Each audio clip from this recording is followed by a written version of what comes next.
The setting is Water 7, an island shaped like a beautiful fountain with 7 streams of water, known for taking place in the paradise part of the Grand Line, an arc that lies one of the most recognizable, chaotic, and painful fights in the series. It's a sea! Hey everyone, my name's Rain and welcome to my channel. This is my analysis about the meaning behind the Usopp vs Luffy brawl and the examination of internal versus external conflict. Before I do that, however, let me just remind you that this video is full of spoilers for almost all of One Piece, latest being of Whole Cake Island. Now let's get started with this video. Luffy! The 4 parts of this video is first, the build-up, second, the external factors, third, the argument, and lastly, the fight. This part is about Usopp's internal conflict while being with the Straw Hat. Usopp was the only member of the crew whose position was underutilized for the Straw Hats up until the Water 7 arc. Even though Luffy classified Usopp as a sniper just after he joined, Usopp's position was definitely not something that was a factor for him joining. The only arc that comes into mind in which Usopp's sharpshooting skills was needed and used in a solo battle was Arlong Park. However, his skills were only useful up to a certain point, beating Chu and only distracting Arlong. This shows that Usopp was only recruited to the Straw Hats due to personality.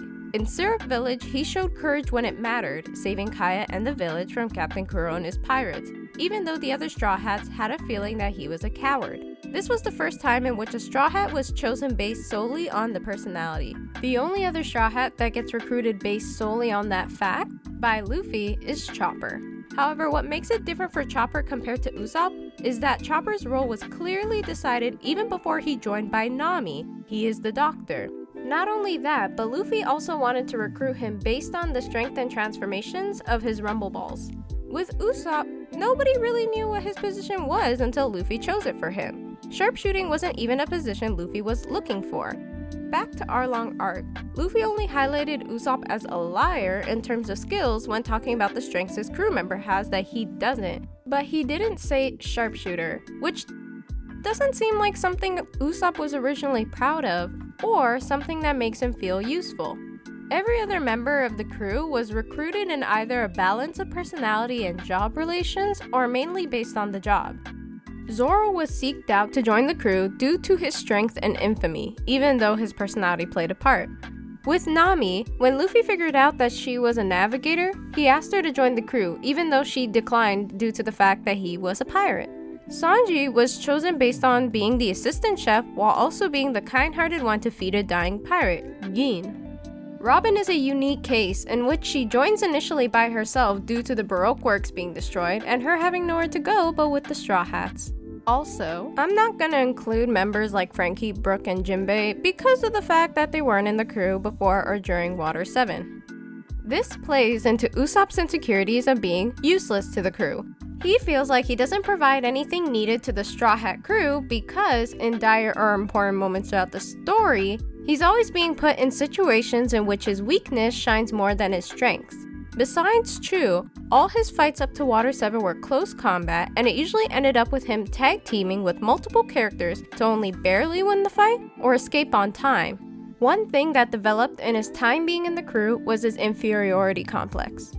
Inferiority complex is described as people with intense feelings of inadequacy, often resulting in extreme shyness, self-isolation, or social submissiveness. Usopp's character instead tries to overcompensate for his feelings of inadequacy by trying to act more prideful and confident. He does this with all his declaration in the beginning of his battles to threaten his enemies, or making up lies like being Captain Usopp to be admired by characters like Chopper. This correlates with him competing with Luffy for the position of captain. He feels like the only way to be important is to be in that role or to be a fighter like the other two in the monster trio. It is a one-track ideology born out of feelings of being insignificant. It is very interesting that Oda first depicts Luffy and Usopp like opposites in terms of mental state, Luffy being more optimistic and strong-willed while Usopp being more pessimistic and weak-willed. There are 2 prime examples of moments where Usopp's inferiority or weakness is put in the spotlight in a damaging way. Those are Drum Island and Alabasta. In Drum Island, Dalton is bloody due to fighting Wapol and is needing help from the doctors. But instead of letting the 20 doctors on the island heal him, he's more determined to fight Wapol to save the island. Usopp seeing that bravery makes him feel compelled enough to help Dalton, even though panels before show that he was afraid to go where Wapol was due to the dangers ahead. So, Usopp offers to carry Dalton, but it's clear to everybody watching that Usopp does not have enough strength to carry him. Zoro, seeing that, ends up carrying him, which upsets Usopp, and he says specifically, "How dare you steal all the attention from me? I'm about to show them my power." Indicating that he also did this to seem more important and useful to everyone around him in a way to be validated, instead of being genuinely happy that someone else is there to help Dalton get to the castle. With Alabasta, the situation comes to a point where the Straw Hats have to put on a disguise so Vivi can advance to the rain base to stop the war. With the crew separating in pairs to distract the Baroque Work members, Mr. 2 ends up with Usopp and Eyelash. After the battle with Mr. 2, Usopp says to Sanji, "It was over in 2 seconds, 1 second each." Even though this is played as a comedic scene at first, it eventually led Mr. 2 to get away and find Vivi. That put Vivi in danger since Mr. 2 had the power to clone himself and he had Usopp's face. Additionally, this is a scene in which Sanji had to clean up Usopp's mess by fighting Mr. 2, which makes him appear more weak. The fact that he couldn't properly help a crewmate in the time of need. These two scenes are very important because they are times in which Usopp should have acknowledged his failings physically and mentally and confronted properly. However, what he does instead is just ignores it and runs away, which lets the thoughts of him being worthless and a sham fester so much until Water 7, where everything explodes. By the way, 2 videos I'd recommend for a more deep analysis on Usopp as a character are these 2. Before I start on the second section, Aokiji's appearance in Long Ring Longland is very important to the next section. The reason being that it shows that the crew, but especially Luffy, that they are unprepared for what's coming up next, and it also shows Usopp that he's unprepared for the enemies that he has to face. In this category, I'm gonna go over the events of Water 7 that led up to the conflict, along with what sets this dispute apart from similar ones in One Piece. First and foremost, the main external factors of Water 7 that led up to the fight was the Mary's condition and the Frankie family. Essentially, the Straw Hats came to Water 7 from Kokoro's lighthouse to find a great carpenter to fix the ship. When arriving there, the Straw Hats are separated into small groups, with Luffy, Nami, and Usopp being in charge of finding Iceberg to fix the ship.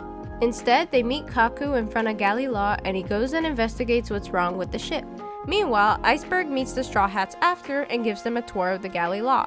While enjoying the tour, the Frankie family tries to steal 200 million berries from them, but fail due to Polly attacking them while running from debt collectors. However, that won't be the last time they try to steal the money. While recovering the money, they get invited to Dock 1, where the carpenters work, to see what's going on. In all that, while Luffy is busy talking with Iceberg and Khalifa, the Frankie family successfully abduct Usopp along with 200 million berries and replaces it with 2 empty suitcases. When Luffy and Nami realizes this fact, from the light suitcases and Piperi confusing Usopp for Kaku, they go and find him separately, only for Nami to find him in the streets, bloodied and bruised. Skipping ahead, Usopp storms into the Frankie family's house for the second time to get the money back, since they stole the money after beating him up the first time. The Frankie family beat him up again to the point of near unconsciousness. Before that happens though, Frankie says an important line that stuck with Usopp throughout this arc. That line being, "Too bad for Straw Hat Luffy. He is such a worthless crew that he can't even keep money in his hands." This scene, along with being beaten, just confirmed his insecurities about being of no use to the crew and his feelings of him dragging the other Straw Hats down. Also to note, this is a time in which Usopp feels like he cannot ignore his feelings of weakness and shrug it off, like previous examples, due to this involving something personal to him. This personal thing is the Going Merry. The Going Merry was specifically important to Usopp because it was given to their crew by Kaya. Also, that the Going Merry is alive and that its spirit, the Klabauterman, healed the ship all the way back in Skypiea. In Water 7, the information of the Going Merry being unrepairable due to the keel being broken is revealed to Luffy and Nami by Kaku. This causes tension between the two of them and the Galley Law members due to the significance of the Merry. Fast forward, after beating up the Frankie family for what they did to Usopp, Luffy makes the hard but needed decision as a captain to replace the Going Merry for the sake of the crew. But that doesn't go well with everyone. Now that I've gotten that out of the way, let's first talk about internal versus external conflict and what makes this situation different compared to other Straw Hats. In the whole series, there are 4 Straw Hats that have left the crew. They are in order: Nami, Usopp, Robin, and Sanji. Basically, the difference of conflicts boils down to the fact that Usopp's battle is an internal one while the other Straw Hats are external ones. The definition of internal conflict is a psychological struggle within the mind of a literary or dramatic character. The whole point of the previous sections is to show that even though there are external factors, the true conflict resides in Usopp himself. With Nami, Robin, and Sanji, they still had a primary enemy that was threatening them to leave the crew. The external conflict that all 3 of them had to face is called character versus character. This type of external conflict is when 2 characters that have different viewpoints challenge each other, or when a character threatens another character into a dispute. With the 3 Straw Hats mentioned, Nami's true battles with Arlong, Robin's true battles with the world government and CP9, and Sanji's true battles with Big Mom and the Vinsmoke family. However, with Usopp it's different. The Going Merry or the Frankie family aren't making Usopp leave, it's his own self. Now to interject my opinion. I love this type of conflict, especially for a series like One Piece. The reason being that internal conflict more often than not allows the writer to properly get into the mind of the character and fully dissect who they are by thoughts or dialogue. Especially at the time, it was hard to properly understand Usopp's character due to lack of screen time until Water 7. Water 7 as a whole made Usopp my personal favorite Straw Hat for the first time. Oda gets into the mind of Usopp and explores the negative sides of his mental state while being with the crew. His hang-ups, his guilt, and his stress. Then he puts that in front display for us, the viewers, to finally understand where he comes from. In addition, I love that this fight, or what led up to it, is a very unique situation in the series. Even though the Straw Hats have jokingly fought with each other before, this is a serious situation in which they're fighting with their lives for pride. It feels very natural to me because of how the events unfolded in Water 7 led up to this and how the Straw Hats dealt with it. Also, the chaoticness of the infighting while Robin is missing is just perfect. One thing I want to preface is that even though this video is supposed to help understand why Usopp did what he did, I am never justifying his actions in Water 7. Ultimately, this arc is meant to show the fault in Usopp's beliefs in himself and the others around him. Instead, this video is more explaining why these situations happen, what led up to it, and what it eventually represented for certain characters later on in the series. The argument takes place in the Going Merry after Usopp woke up from being knocked unconscious by the Frankie family. When he wakes up, he feels extreme guilt for losing the money out of everything. When he tries to figure out how to fix the Merry with only 100 million berries, Luffy said to him with a smile, "I decided to change ship. Going Merry helped us a lot, but its sailing days are gonna end right here." Even though Luffy paints a smile for Usopp and his crew members' sake, Usopp takes it horribly. He first tries to blow it off as if Luffy was telling him a joke, but then screams at Luffy for trying to spare him for messing up. Luffy starts arguing back due to Usopp not understanding the situation and then screams at him, "Merry is going to die." Instead of listening to his captain's words, Usopp goes into complete denial due to the shocking news. He then starts shouting at Luffy that he won't leave a wounded comrade behind, and also saying his disappointment in Luffy for not acting like how he expected. Luffy, however, is getting pissed off that Usopp is not following his orders and that he's undermining what his position is, with Usopp saying, "Don't say I decided like a real captain." The argument started blowing up more and more until Luffy almost told Usopp to leave the crew if he didn't like his decision. One important aspect to the argument section is the fact that Luffy didn't handle the situation well either, the reason being that he wasn't acting very captain-like. Instead of getting immediately mad at Usopp and screaming at him back, he should have waited for him to calm down to talk about something as serious as this. Don't get me wrong, Luffy is in the right, however, he didn't communicate properly with Usopp, and at this time, communication matters. It even got to the point that certain Straw Hats like Sanji and Zoro intervened for Luffy, which is something that should not have to happen. I personally love this because it shows that even though Luffy possesses attributes of being a great leader, he still needs to grow into being a better captain. This sudden statement of Luffy starts making Usopp voice his internal struggles for the first time to the crew. He starts now agreeing with Luffy to leave him out due to him being useless. He even brings up the effect the Frankie family had on his self-esteem, saying, "As of today, I am nothing more than the baggage boy who can't hold on to cash." Just a note, I love the anime's version of this argument, but I wish they didn't neglect this type of dialogue. With him saying that he's not needed in the crew, he starts subtly displaying his abandonment issues. He left the Straw Hats on his own terms to avoid them leaving him behind. This circumstance aligns well with his past.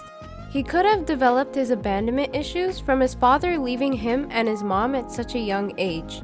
Don't get me wrong, we all know that Usopp is proud of Yasopp for being a pirate. However, with his mother's death, he's been alone for most of his life before being with the Straw Hats. His village even neglected to raise him right. All these points together now finally form the internal conflict in Usopp's head. In any case, Usopp resorts to saying lies like he left due to different dreams and that he doesn't want to go far, and he leaves challenging Luffy to a fight.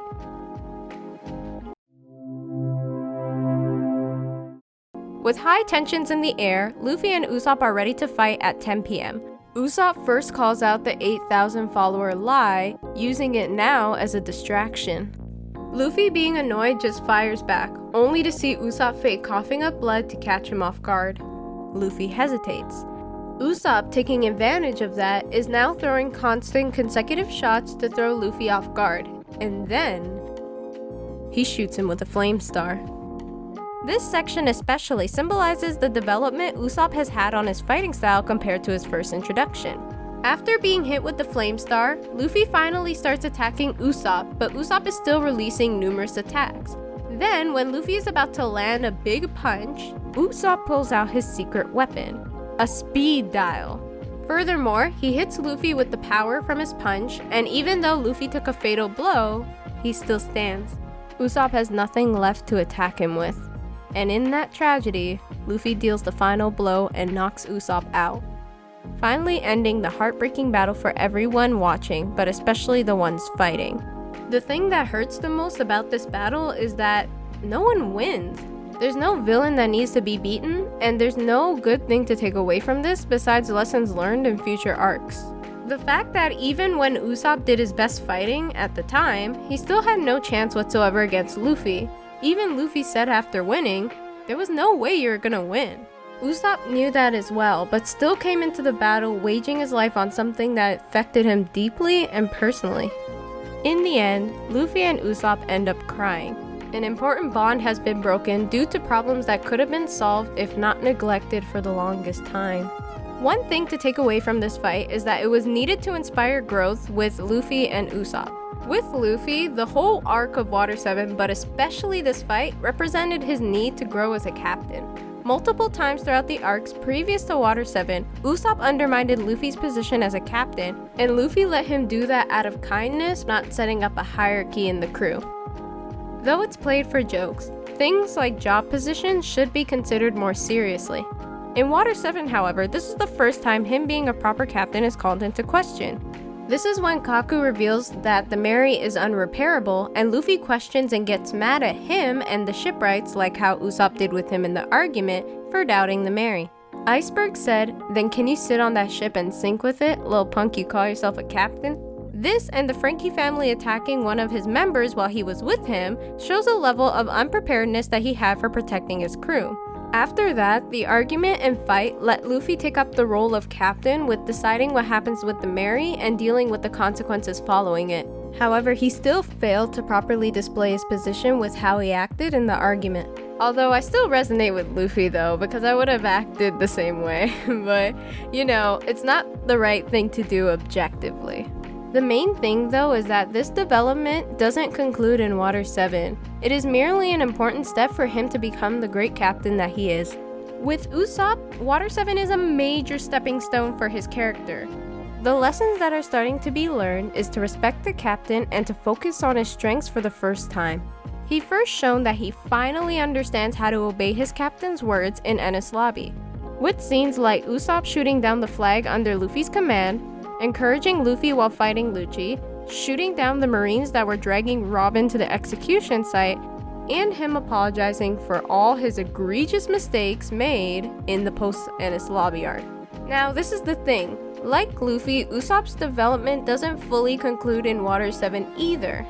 However, this fight was the first step into undoing those harmful and false thoughts that were protruding his head and work on being better for the crew. Water 7 was the biggest step for Usopp's character to become the bravest warrior of the seas.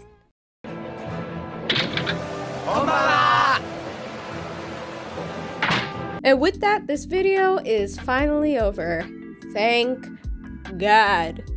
Okay, I've wanted to share this topic for a very long time, so I'm really happy that whoever watches this, yeah, okay. I'm just not going to be doing One Piece content just for a little while because I want to do other topics first. And yeah, thank you for watching my video. I hope you like, you comment, and subscribe. See you again!